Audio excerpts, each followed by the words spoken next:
आज व्यापारी महाकुंभ में आए हुए मीडिया बंधुओं का स्वागत और अभिनंदन है। और हमारे मंचासीन प्रदेश महामंत्री जी हैं, हमारे प्रदेश जी हैं, हमारे जिला अध्यक्ष जी हैं, हमारे प्रदेश सचिव जी हैं, व्यापारियों के पितामह कहे जाने वाले अशोक जी हैं। आप सभी का अभिनंदन है, स्वागत है। आज प्रतिनिधि उद्योग व्यापार मंडल, जो कि आप सभी को ज्ञात है कि प्रदेश भर में बड़े बड़े आयोजनों के माध्यम से, रैलियों के माध्यम से व्यापारियों के लिए संघर्ष करता रहता है। व्यापारियों की जो समस्याएं हैं मजबूती से सरकार में उठाने का काम करते हैं। इसी विषयों को लेकर के हमारे गाजीपुर जनपद के लोगों ने एक बीड़ा उठाया कि प्रदेश स्तरीय कार्यक्रम एक पूर्वांचल की धरती गाजीपुर में किया जाए। उसको लेकर के विगत 2 महीने से प्रदेश भर के पूरे सभी जनपदों के व्यापारी नेताओं के साथ हम लोगों की बैठक चल रही है, प्रेस कॉन्फ्रेंस मीटिंग चल रही है। अभी बनारस, अयोध्या, औरैया, गाजीपुर सभी जनपदों में हम लोग जा रहे हैं और जाने के बाद व्यापारियों की जो समस्याएं निकल के आई, उन समस्याओं को लेकर के आज ये व्यापारी महाकुंभ का आयोजन किया जा रहा है। मेन जो समस्याएं व्यापारियों की आ रही हैं वो हम लोग सरकार तक पहुंचाने का काम कर रहे हैं और बहुत जल्द हम लोगों का एक प्रतिनिधि मंडल माननीय मुख्यमंत्री जी से भी मिलेगा, जो इस व्यापारी महाकुंभ में जो समस्याएं आई हैं उनको बैठ करके उनके साथ निस्तारण कराने का कार्य उद्देश्य हम लोगों के व्यापारी महाकुंभ का है। देखने में आया है कि हम लोगों की बहुत पुरानी मांग व्यापारी आयोग, सुरक्षा आयोग की गठन की है, जीएसटी को 2 स्लैब में करने की है, औद्योगिक ऋण जो युवाओं को या व्यापारियों को मिले वो 10 लाख रुपए तक टैक्स विदाउट ब्याज पर मिले। ऐसे बहुत सारे औद्योगिक नगरी जो हमारी मऊ गाजीपुर पूर्वांचल की है बहुत महत्वपूर्ण है, उसके लिए सरकार काम करे और पैकेज दे। साथ ही आपके माध्यम से सभी अधिकारी वर्ग, बहुत सारे ऐसे लोग हैं जो व्यापारियों का उत्पीड़न करने का काम कर रहे हैं, आपके माध्यम से उनको सावधान कर देना चाहते हैं।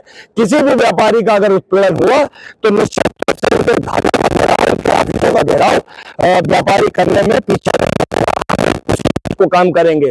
दूसरा, जीएसटी अधिकारियों ने तो बिल्कुल अंधेर कर रखी है कि व्यापारियों के प्रतिष्ठानों पर कैमरा लगा करके, धरना दे करके निगरानी करने का काम कर रहे हैं, जो राजनीतिक लोग, नेता लोग करते हैं। निश्चित रूप से मैं बताना चाहता हूं, जो अधिकारी वर्ग है राजनीतिक वर्गों का काम न करे, हमारा काम हमें करने दे और अपना काम वो लोग स्वेच्छा से करते रहे। निश्चित रूप से हम लोग अपनी ताकत को मजबूती से इस व्यापारी महाकुंभ में हम लोग रख रहे हैं। प्रदेश भर के व्यापारी नेता आए हैं, उनका स्वागत है, अभिनंदन है। और मीडिया के माध्यम से हम सभी को एक और बात कहना चाहते हैं कि व्यापारी मजबूत है और व्यापारी अपनी सामाजिक और राजनीतिक हिस्सेदारी निश्चित रूप से लेकर के रहेगा। आगे बढ़े।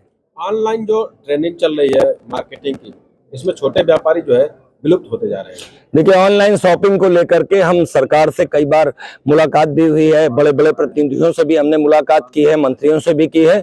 हम लोग ये चाहते हैं कि व्यापारी वर्ग के लिए जो ऑनलाइन शॉपिंग को लेकर के देश की बहुत बड़ी बड़ी कंपनियां देश में आज हैं, जिसकी प्रतिस्पर्धा व्यापारी नहीं कर पा रहा है, सरकार ऑनलाइन शॉपिंग को रोक लगाए या हमें जीएसटी पे, इनकम टैक्स में कुछ ऐसा बूस्टअप पैकेज दे जो छोटे व्यापारी बड़े व्यापारियों की हाथी जैसी कंपनियों से हम लोग प्रतिस्पर्धा कर सके और अपने रोजगार को बचा सके।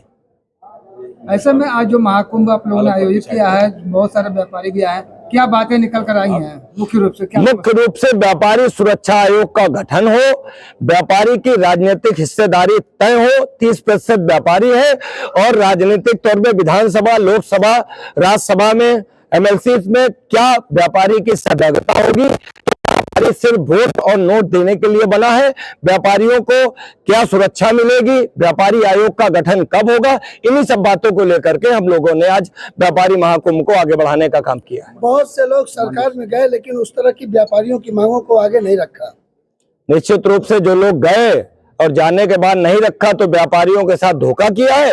इसीलिए व्यापारियों के लिए आज वो लोग तरस रहे हैं, उनके पास ना संख्या है ना बल है और बहुत किनारे से सरकारों ने भी और राजनीतिक दलों ने भी उनको बहुत किनारे कर दिया। उनके बारे में बताने की आवश्यकता नहीं है कि जिस तरीके से व्यापारियों के साथ कुछ तथाकथित नेताओं ने धोखा दिया, तो व्यापारियों ने भी इनको किनारे करने का काम कर दिया है। बस ये सारा